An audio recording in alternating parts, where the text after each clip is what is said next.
గౌరవనీయులైన గురువులకు నమస్కారాలు మరియు నా తోటి మిత్రులకు శుభాభినందనలు.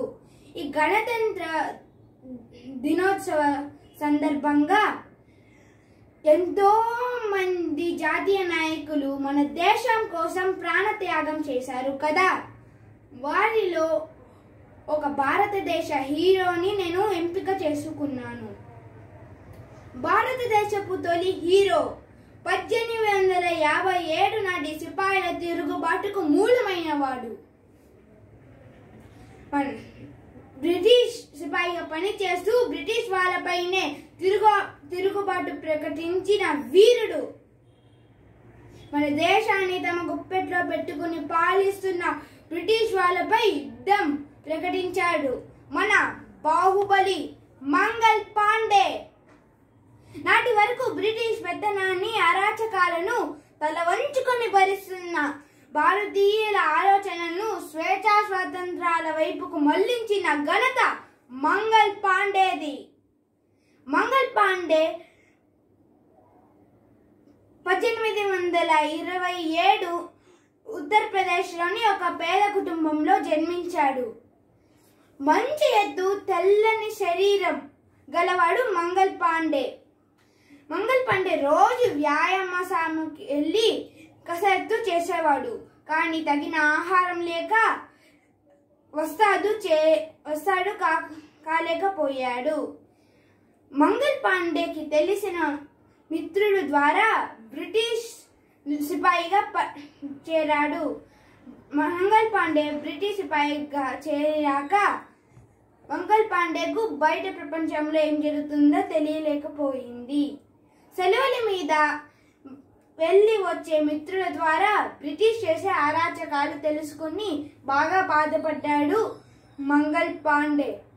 అంతేకాకుండా భారతీయులు వాడే తుపాకీ తూటా మీద గోవు పందితో చేసే కొవ్వుని పూసేవారు.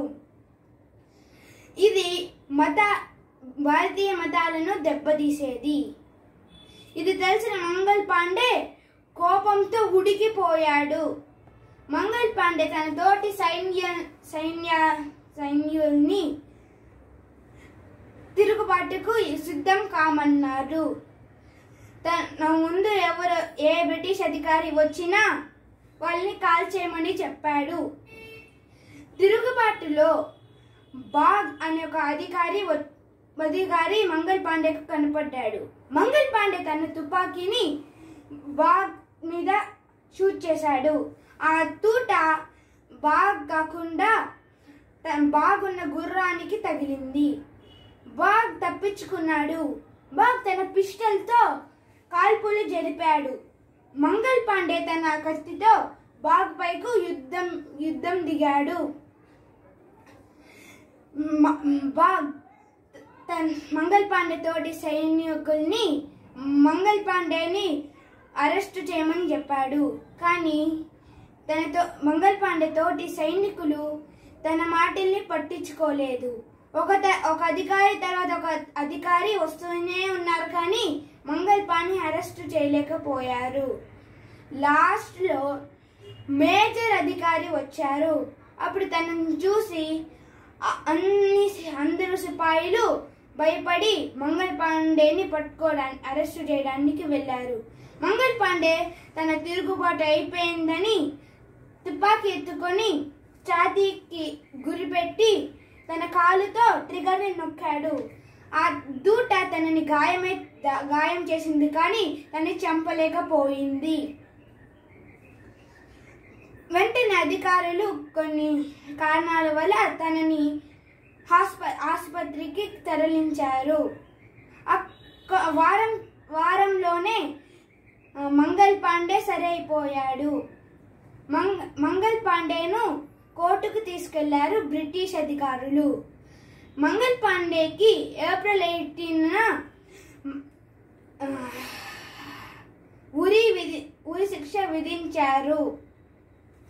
కానీ తన తోటి సైనికులు ఎక్కడ మంగల్ పాండే కోసము యుద్ధం చేస్తారని 10 రోజుల ముందే అంటే ఏప్రిల్ 18 విధించారు.